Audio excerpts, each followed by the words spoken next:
ఈ పరిశుద్ధ దినంలో ప్రభు నాయన తండ్రి మరి మీ 7 మాటల్లో మొదటిగా మీ మాటలు ధ్యానం చేయించుగా ప్రభు సహాయం చేయండి నాయన. నన్ను మీరు మరుగుపరిచి మీరే మహిమపరచబడండి. మాలో ప్రతి ఒక్కరితో మీరు మాట్లాడమని నీకే మహిమకంతా చెల్లిస్తున్నాం. ఇంత మంచి మందిరం మాకు దయచేసినందుకు మీ స్తుతులు చెల్లిస్తున్నాం తండ్రి. అయిన దేవ మాకు రక్షణ ఇవ్వడానికి నీ ప్రీతిమాను బలిగా ఇచ్చిన తండ్రి స్తోత్రాలు. ఏసయ్య మా కోసం మీరు చిందించిన రక్తం కొరకు ఉన్నారు. ఈ రక్తంలో మమ్మల్ని కడుగుమని ఆయన నీ బిడ్డగా చేసుకోమని ఇంకా రక్షింపబడటకు సాయం చేయమని ఈ వాక్యాన్ని ఆశీర్వదించమని ఆయన తండ్రి యేసు పరిశుద్ధనామమున ప్రార్థించి పెడుతున్నాను తండ్రి. ప్రియమైన దేవుని బిడ్డలారా, ఈరోజు మొదటి మాటగా మరి లూకాసు వార్త 20 ఎవరు బైబిల్స్ తర్వాత దయచేసి నా వైపే చూడండి. టైం లేదు కాబట్టి 30 నిమిషాల్లో సమయం ఎలా అయితే ఇచ్చారో అంతకంటే ముందే నేను ముగించేస్తానని ప్రామిస్ చేస్తున్నాను. హల్లెలూయా అని అనిపించుకోకుండా టైంకి నేను ముగించేస్తాను. మరి పరిశుద్ధ దేవుడు మరి యేసయ్య మరి పలికిన 7 మాటలు మొదటి మాటగా ఏమనుందంటే, యేసు తండ్రి వీరేమి చేయుచున్నారో వీరు ఎరుగరు కనుక వీరిని క్షమించుము. ఇది లూకాసు వార్త 23:34లో ఉంది. అయితే యేసయ్య పలికిన 7 మాటలు కూడా 7 ఆణిముత్యాలండి. ఇవి యేసయ్య మామూలుగా పలికిన మాటలు కాదు. ఇవి మామూలుగా ఎవరైనా మాట్లాడితే మనము అదంత ఎఫెక్ట్ ఇవ్వదు. కానీ శ్రమలో ఉండి బాధని అనుభవిస్తూ మరి ఈ మాటలు పలికాడు యేసయ్య. దయచేసి అందరు నా వైపు చూడమ్మా, దయచేసి ప్లీజ్. అయితే మరి యేసయ్య అంత శ్రమలో ఆయన్ని 40 దెబ్బలు కొట్టారు, ముళ్ళ కిరీటం పెట్టారు. మరి బలమైన మేకులు 8 ఇంచుల మేకులు ఆయన చేతుల్లో కాళ్ళల్లో కొట్టారు. మనకు చిన్న ముళ్ళు గుచ్చుకుంటేనే బాధ అనిపిస్తుంది. కానీ దేవుడు అంత బాధలో కూడా ఆయన ఏమని అడుగుతున్నాడంటే, యేసు యేసు తండ్రి మీరేమి చేయుచున్నారు. తండ్రిని అడుగుతున్నాడు. ఆయన ఎవరిని అడుగుతున్నాడంటే తండ్రిని అడుగుతున్నాడు. ఏమనంటే, ప్రభువా వీరు ఎంత చేస్తున్నారు, వీరు తెలియక చేస్తున్నారు నాయన, వీరిని క్షమించమని అడుగుతున్నాడు. ప్రభువు మనల్ని ప్రతి ఒక్కరిని ప్రేమించే దేవుడు. మనం ఏదో చేశాం కదా అని మనల్ని దూరం చేసే దేవుడు ఎంత మాత్రమో కాదు.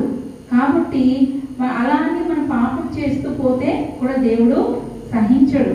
కనుక దేవుడు ప్రేమమయుడే కానీ పాపాన్ని మాత్రమైనా క్షమించే దేవుడు కాదు.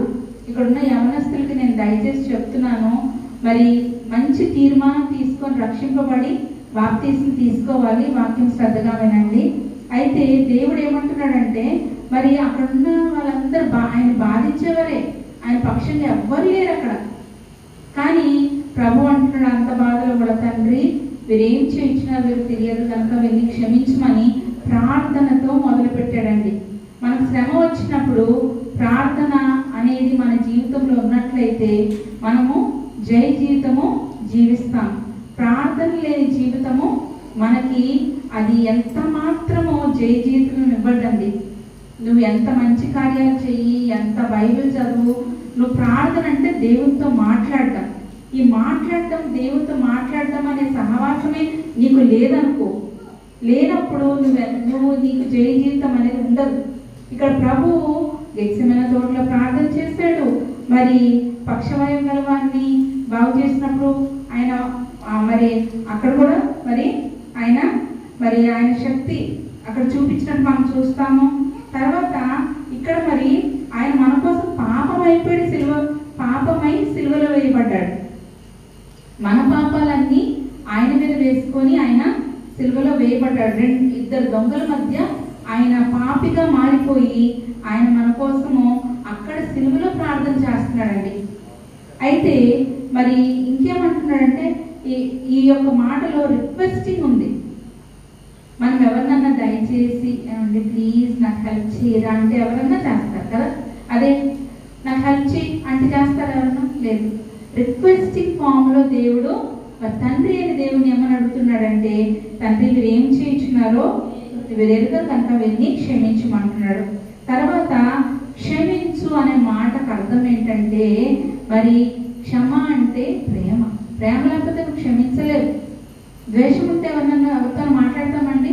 ద్వేషం ఉంటే ఎవరితో పలకరిస్తామా? క్షమించగలమా? నువ్వెంత అనే అంత స్థాయికి వెళ్ళిపోతాం. కానీ ప్రభు నాకు 2010లో నేను క్రిస్టియన్ అయినప్పటికీ కూడా, క్రైస్తవురాలను అయినప్పుడు కూడా క్షమాపణ అనేది నేను నేర్చుకున్నది ఎప్పుడంటే 2010లో. ఒక పాస్టర్ గారు నాకు చెప్పారు, అమ్మా నువ్వు క్షమించు, నేను ఎవరైతే బాధపడుతున్నారో వాళ్ళు క్షమిస్తే నువ్వు జయం చూస్తావు అని చెప్పారు. నాకు చాలా బాధ అనిపించింది. ఏంట్రా బాబు ఈయన ఎలా చెప్తున్నాడు, అమ్మా నాకు తెలియని మనసులో ఏమైనా ఉంటాయేమో చూసుకోమ్మా అన్నారు. అంటే అప్పుడు సరే అని ప్రార్థన చేశాను. నిజంగా నా జీవితం మారిపోయింది. కాబట్టి క్షమించుట దేవుడు మనకి మాటగా ఇక్కడ చూపించాడు. అది నేను నేర్చుకున్నాను. తర్వాత నెక్స్ట్ ఆయన ప్రార్థన ప్రతి మానవాళి కొరకు ఆయన ప్రార్థన చేసినట్టుంది. లూకాసు వార్త 19:10లో బైబిల్ తీకండి దయచేసి చూడండి. పాపులను రక్షించడం క్రీస్తు యేసు లోకమునకు వచ్చాను. ఆయన ఎందుకు వచ్చాడంటే ఒక ప్లాన్ పర్పస్ తోటి ఆయన లోకంలోకి వచ్చాడు. కనుక ఆయన యొక్క పనిలో నిమగ్నమైపోయి ఆయన పాపుల కొరకు వచ్చాడు. కాబట్టి ఆయన క్షమించడానికి సిద్ధ మనసు కలిగి అక్కడ వారిని క్షమించినట్టు చూస్తాం. ప్రార్థనతో మొదలైంది. ఆ తర్వాత మిగతా వచనాలు కూడా అన్నింటిలో కూడా ప్రార్థనే ఉంటుంది. ప్రతి చోట ప్రార్థనే, ముగింపు కూడా ప్రార్థనే. అయితే ప్రార్థన జీవితం కలిగి ఉన్నప్పుడు దేవుడు మనల్ని ఉన్నత స్థాయిలో పెడతాడు. తర్వాత ఫాదర్ అండ్ సన్ రిలేషన్షిప్. ఇక్కడ మనము సిలువలో ఏం చూస్తామంటే తండ్రితో ఆయన మాట్లాడుతున్నాడు. మనం కూడా మన తండ్రి అయిన దేవునితో మనం మాట్లాడుతూ ప్రార్థన చెయ్యాలి. తర్వాత ఇక్కడ మరి ఆయన మామూలుగా ఈ జీవితం ఆయన 3.5 సంవత్సరాలు గడిపినప్పుడు కూడా ఆయన పాపాత్మురాలైన స్త్రీ మీద కనికరపడ్డాడు. అందరు రాళ్ళేసి కొట్టేస్తున్నారు, కొట్టేయడానికి సిద్ధపడిపోయారు. కానీ ఒక్క రాయి కూడా ఆమె మీద పడనీయకుండా దేవుడు కనికరపూర్ణుడు. కనుక అంత ప్రేమ, అంత కంపాషనేట్ గల దేవుడు. ఆయన శత్రువులు సైతం ప్రేమించే దేవుడు. తర్వాత మత్తయి సువార్త 1:28లో ఏముంటుందంటే he saves his people so he is called as Jesus. ఆయన రక్షకుడు అని ముందుగానే దేవదూత ద్వారా చెప్పబడింది. రక్షకుడు కనుక మనకి రక్షణ ఇవ్వడానికి, మన పాపాలను క్షమించడానికి అని వచ్చాడు. కాబట్టి ఆయన శిలువలో రక్షకుడుగా మారిపోయాడు. తర్వాత 1 పేతురు 2:22-23లో చూసినట్లయితే ఆయన తను తాను అప్పగించేసుకున్నాడు. He submitted himself to God. మనుషులకు కాదు, ఆయన తండ్రికి అప్పగించుకున్నాడు. కనుక ఇంత గొప్ప కార్యము జరిగింది. అంతేకాకుండా ఈయన సిలువలో మనకి తండ్రికి మధ్యవర్తిగా ఉన్నాడు. ఇలా చూడండి, మధ్యవర్తిగా ఉన్నాడు, mediator. Is the mediator for us. కాబట్టి యేసయ్య మనకి మీడియేటర్గా ఉండి ఒక యాజకుడిలాగా తండ్రితోటి మన గురించి విజ్ఞాపన చేస్తున్నాడు. విజ్ఞాపన చేసే తండ్రి. తర్వాత తండ్రి చేసి మత్తయి సువార్త 26:39లో ఆయన ఏమంటున్నాడంటే గెత్సేమనే తోటలో, ప్రభువా ఇది చాలా కష్టమే, కానీ నా తండ్రి సాధ్యమైతే ఈ గిన్నె నా నుండి తొలగించమని ప్రార్థన చేస్తాడు. కానీ తండ్రి చిత్తానికే లోబడ్డాడు. కాబట్టి నా ఇష్టం కాదు నీ చిత్తమే కానివ్వని ప్రభువుని తండ్రిని అడుగుతున్నాడు. మనమైతే ప్రభువా ఇది ఎలా తీసే ప్రభువా, నాకు ఇది వద్దు ప్రభువా అంటాం. కాదు, కష్టంలోనే దేవుడు మనతో ఉంటాడని నేను నమ్ముతాను. కాబట్టి ఎవరైనా కష్టం వస్తే భయపడకండి. తర్వాత లూకా 23:46 చూస్తే తండ్రి నీ చేతికి నా ఆత్మను అప్పగించుకుంటున్నాను అంటే ఎంతగా సబ్మిట్ అయిపోయాడంటే దేవుడు తండ్రి చిత్తాన్ని పూర్తిగా నెరవేర్చడానికి ఆయన పూర్తిగా సమర్పించేసుకున్నాడు. మనల్ని అందరినీ క్షమించడానికి ఆయన సిలువలో చనిపోయాడు, రక్తమంతా కార్చాడు.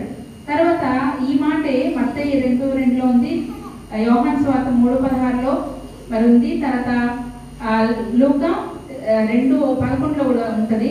అయితే ఎవరైతే ఆయన నమ్ముకుంటారో, ఎవరైతే ఆయన విశ్వసిస్తారో వారు మాత్రమే పరలోక రాజ్యము చేరతారు. అయితే తర్వాత ఇంకొకటి ఏంటంటే ఈ క్షమాపణ గుణం కావాలంటే మనలో పరిశుద్ధత ఉండాలి. మనలో పరిశుద్ధత లేకుండా, మనలో ప్రేమ లేకుండా మనం క్షమించలేమండి. మనం మామూలుగా సారీ చెప్పడం వేరు, మనస్ఫూర్తిగా సారీ చెప్పడము ఏదో పైకి నోటి ద్వారా సారీ చెప్పడం వేరండి. మనస్ఫూర్తిగా నువ్వు హృదయపూర్వకంగా సారీ చెప్పడం అనేది చాలా కష్టము. అది మరి దేవుడు మనకి ఇప్పుడు మనం అది చేయమని మనకు ముందుగా మరి నేర్పించాడు. తర్వాత లేఖనాలు ఇలా జరగాలని యెషయా 53:12 మరి దేవుడు ఈ విధంగా జరిగించాడు. అయితే మరి నిన్నటి దినాన్ని మనం పస్కా పండుగ చేసుకున్నాం కదా. మనము నిన్న రాత్రి మరి లార్డ్ సప్పర్ తీసుకున్నాం కదా, ప్రభు బల తీసుకున్నాం కదా. మరి ప్రభు బల తీసుకుని ముందు దేవుడు ఏం చేశాడో తెలుసా? ఆయన ఒక తువాలు తీసుకొని నడుము కట్టుకొని మరి మన శిష్యుల పాదాలు కడిగాడు.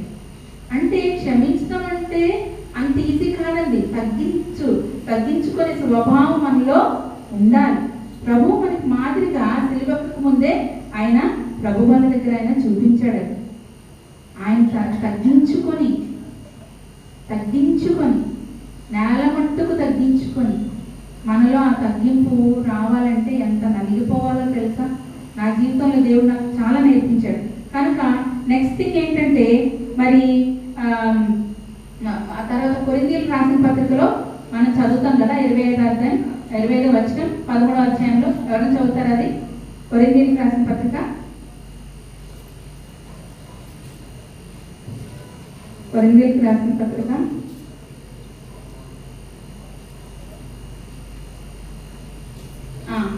ఒకటి యోహాను తీసి పెట్టుకోండి. యోహాను 13 మరి 30 మనం చూసినట్లయితే మరి ఇక్కడ ఏమని చెప్తున్నాడంటే, యోహాను 13లోనేమో 13వ అధ్యాయం 1 నుంచి చూసినట్లయితే ఆయన నడుము కట్టుకొని మరి శిష్యుల పాదాలు కడుగుతుంటే పేతురు అంటాడు, ప్రభువా ఏంటి నాయనా మరి నువ్వు నా పాదాలు కడగద్దు అంటే, లేదు నేను కడగకపోతే నీకు నాతో పాలు లేదు.